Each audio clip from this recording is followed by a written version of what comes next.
चिंता करने वाले लोग भटक जाते हैं और चिंतन करने वाले लोग भटके हुए को रास्ता दिखाते हैं। आपको किसी भी चीज़ की चिंता नहीं करनी चाहिए। अगर आज तक आपने किसी चीज़ की चिंता की है तो अब चिंता करना छोड़ दो, क्योंकि हमारी चिंता के लिए ऊपर वाला है ना, इसीलिए आपको चिंता करना छोड़ना होगा। आप बस उस काम में फोकस कीजिए जिस काम से आपका जीवन बेहतर हो पाए। अगर ये सब करते हुए आपके साथ कुछ बुरा घटित हो जाता है जिससे आपको तकलीफ होती है, तब भी आपको बिना रुके अपने रास्ते में चलते जाना है और अपनी मंजिल को पाना है। आपको आगे बढ़ना ही होगा, क्योंकि हमारे साथ जो कुछ भी अच्छा या बुरा होता है ये सब तो पहले से तय होता है। इसीलिए हमें ये सब सोचकर अपना वक्त बर्बाद नहीं करना चाहिए। हमारा एक एक वक्त कीमती है दोस्तों। अगर ये वक्त बर्बाद हुआ तो हमें बर्बाद होने से कोई नहीं रोक सकता। इसीलिए हमारी भलाई इसी में है कि बिना परेशान हुए अपने काम को करते रहना है और अपनी मंजिल तक पहुंचना है। ईश्वर ने पहले से हमारे लिए सब तय करके रखा है, इसलिए हमें चिंता करना छोड़ना होगा। बस हमें आखिरी तक कोशिश करते रहना है। लगातार कोशिश करना जरूरी है दोस्तों, इसलिए आप बिना हारे कोशिश करते रहिए। एक दिन मंजिल जरूर मिलेगी। हमें ईश्वर पर विश्वास रखना होगा और लगातार प्रयास करना होगा। अंत में हमें जो मिलना है वह मिल ही जाएगा। एक छोटी सी कहानी है, इसके माध्यम से हम ऊपर वाले की मर्जी को समझ सकते हैं। दो दोस्त थे, दोनों एक आश्रम में काम करते थे। वहाँ अपने गुरु की दिन रात सेवा करते थे और आश्रम में ही रहते थे।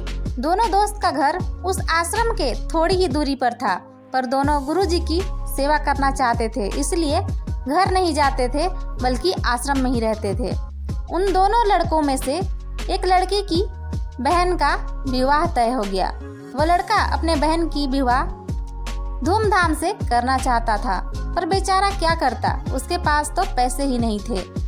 उनकी स्थिति उनके गुरु को भी पता थी कि उन लड़कों के पास पैसे नहीं हैं। फिर भी गुरु ने उन्हें पैसे नहीं दिए, बल्कि 2 अनार, 2 संतरे और 2 सेब दे दिए और कहा कि जाओ अपनी बहन के विवाह के बाद आना।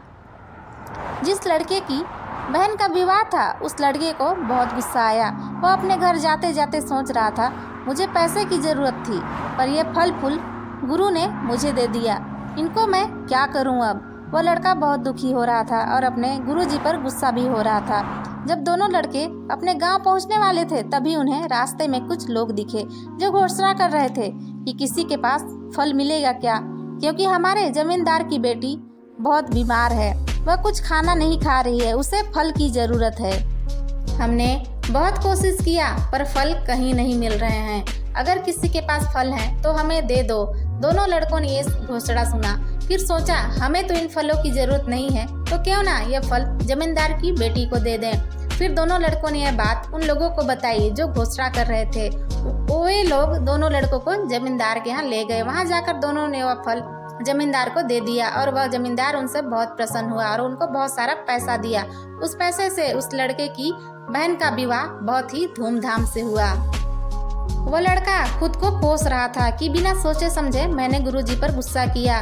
उसे अपनी सोच पर बहुत ज़्यादा अफसोस हुआ। दोस्तों, इस छोटी सी कहानी से आपको समझ आया होगा कि हमें बिना सोचे समझे किसी के बारे में भला बुरा नहीं सोचना चाहिए और हमें चिंता भी नहीं करना चाहिए, क्योंकि हमारी चिंता करने के लिए ऊपर वाला है जिसे हर वक्त का पता है हमें किस चीज़ की ज़रूरत कब पड़ रही है।